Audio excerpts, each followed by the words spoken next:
Alors aujourd'hui on va voir ensemble sur la chaîne de Puzzling Art Makeup un maquillage automnal comme celui-ci avec la palette numéro 1 de mon top 10 des palettes automnales que je vous mets en lien ici. Voilà, donc elle se présente comme ça et on va passer du coup au make-up. A tout de suite. Alors juste avant le make-up je vous montre les produits que j'ai utilisés pour le teint parce que le teint je le fais hors caméra, pareil pour le cils, le sourcil et tout ce qui est hors yeux. Du coup pour le teint j'utilise la bébé crème cette fois-ci. Puisque la CC crème je l'ai fini bien sûr. Du coup je vais prendre quelque chose aussi d'un peu plus couvrant justement pour pallier au froid, toutes ces petites rougeurs qui vont venir chez moi. La CC crème ne sera pas assez couvrante pour ça. Pour les sourcils bien sûr c'est toujours mon kit de Benefit. Pour les cils ça sera le Sienne que j'essaye désespérément de finir. Il est un peu sec mais ça va, il tient encore, enfin il fait encore des cils comme vous voyez. Pour le crayon, ça sera le beige de chez Max & More, de Action. Et pour les lèvres, ça sera le Benecos, que j'essaye aussi de finir désespérément. Bon, ça va, on y est presque. Je suis à la moitié. Et voilà. Allez, je vous laisse avec le make-up. À tout de suite. Du coup, on se retrouve pour le make-up. Et pour ça, je vais utiliser seulement la numéro 1. Et je vais faire un choix entre les deux. Je vous rappelle, la numéro 1, c'était celle de NYX, les grandes. Et je pense que je vais choisir la Soirée by It parce que pour moi elle ressemble plus vraiment à des couleurs automnales. En tout cas il y a plus de choix. Celle-là c'est pour celles qui aiment les tons un petit peu plus chauds en automne. Voilà, du coup on va utiliser celle-là qui se présente comme ça. Il n'y a pas de miroir donc ça va être un peu plus délicat pour moi de la travailler puisque j'ai un miroir en face. Il est un peu loin pour la caméra. Et du coup on va commencer par un pinceau fluffy. Je vais utiliser la teinte qui est là. Et on va la mettre en creux de paupière.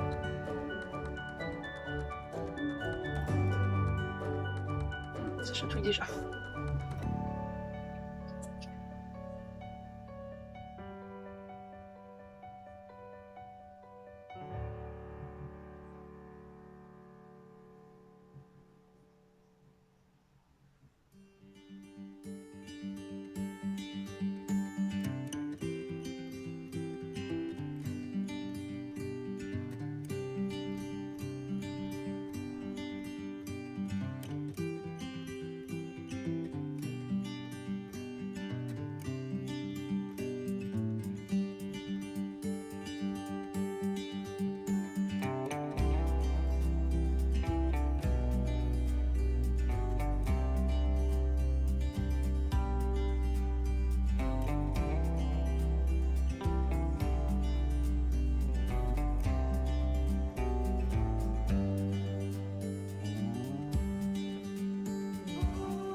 Alors je vais juste faire le ras de cils avant avec le petit pinceau là et on va utiliser cette teinte un peu bordeaux.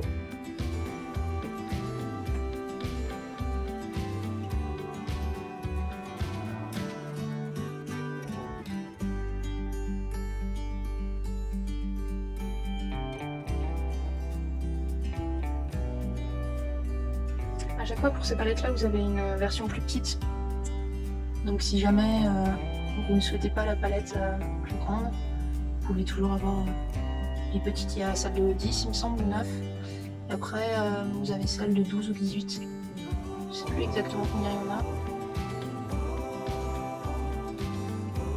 Je vais estomper avec le beige, enfin le brun gris plutôt. Elle est assez neutre, elle n'est pas trop chaude cette couleur et ça c'est assez sympa.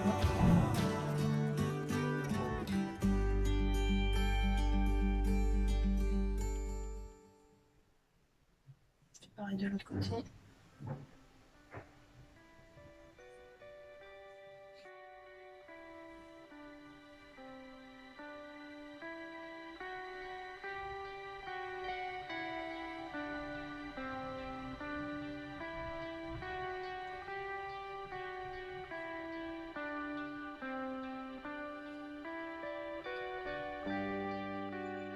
Et voilà. On va garder le même pinceau et on va utiliser un mélange des deux couleurs là, un peu verte. Je vais d'abord utiliser la plus claire. Attention, il y a beaucoup de chute pour celle-là.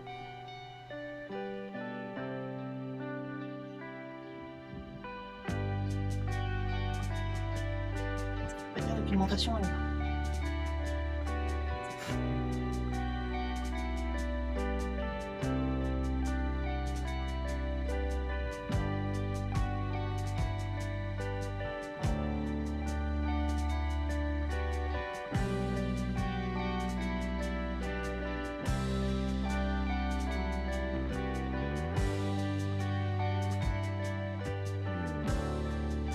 estompe avec ce pinceau là.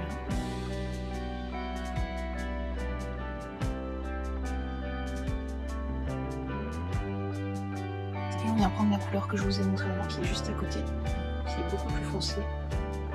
Elle fait moins de chute celle-là, mais attention, elle en fait pas tout le temps. On tapote bien le pinceau. Et on va juste refermer l'œil avec cette couleur-là.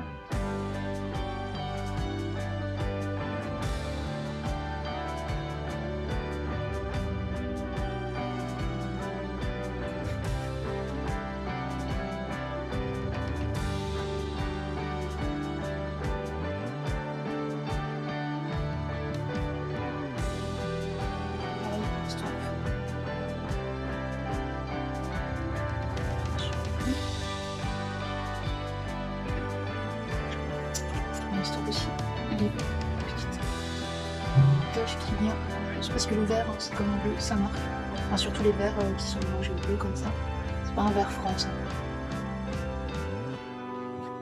Voilà, du coup on va continuer à estomper légèrement.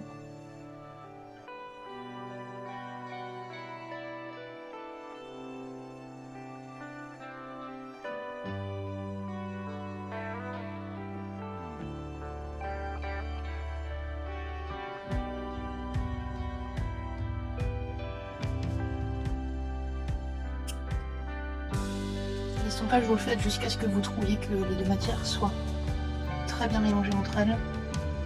Parce que le but c'est pas d'avoir une barre, et le but c'est pas d'estomper non plus toute la couleur. Du coup là, ça a l'air bon.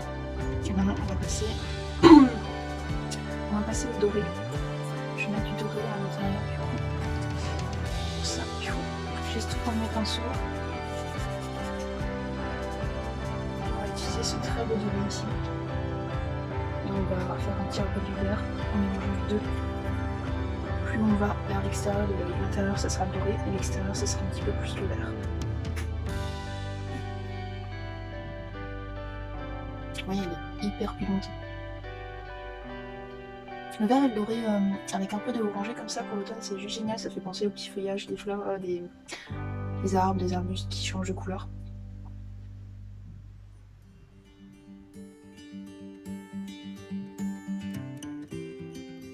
Descend aussi un tout petit peu. Là, par contre, on va estomper.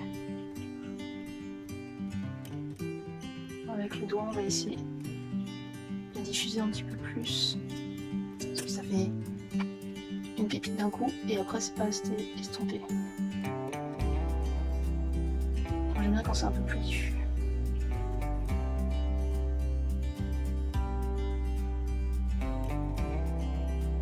J'ai peut-être pas pris le bon pinceau aussi. Ah mince. Je reviens, je vais juste nettoyer le pinceau et après on se retrouve. Du coup, une fois les pinceaux estompés, on utilise un pinceau un peu plus fluffy pour faire une plus belle transition, un effet un peu plus fondu. Parce que le petit il devait être trop dense. Du coup, effectivement, il mettait de la matière à l'intérieur, mais c'était pas assez estompé comme je voulais. On utilise juste au coin interne le petit pinceau dense que j'ai utilisé au début.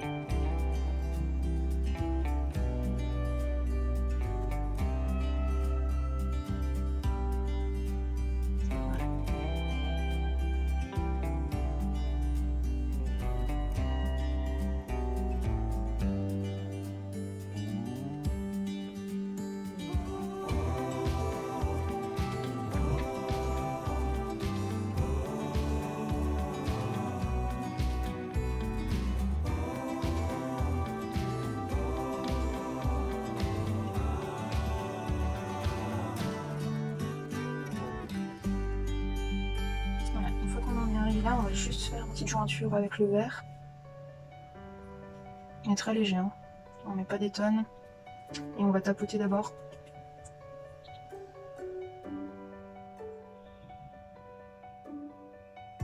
Entre le doré et le vert bleu que j'avais mis.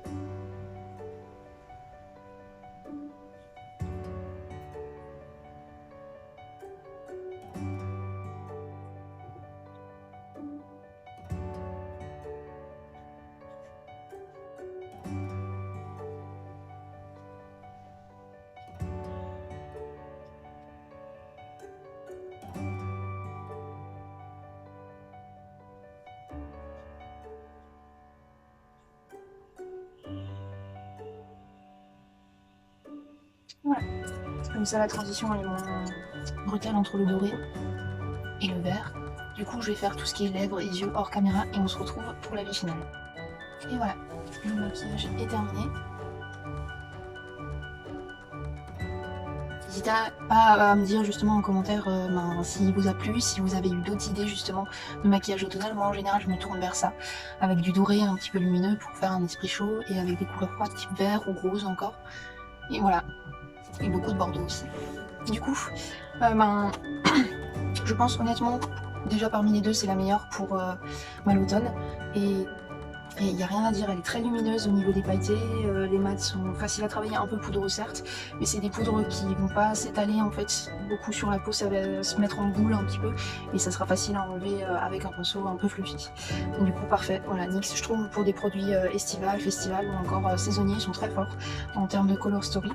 Et voilà, c'est pour moi la meilleure des palettes, en tout cas dans mon top 10 d'automne. Vous le verrez aussi, je vous le mettrai certainement avant le make-up. Du coup, n'hésitez pas à checker pour voir si aussi vous êtes d'accord là-dessus. Et voilà, n'hésitez pas à me dire en commentaire ce que vous pensez. Si la vidéo vous a plu, bien sûr, à la liker. Et n'oubliez pas de vous abonner. Voilà.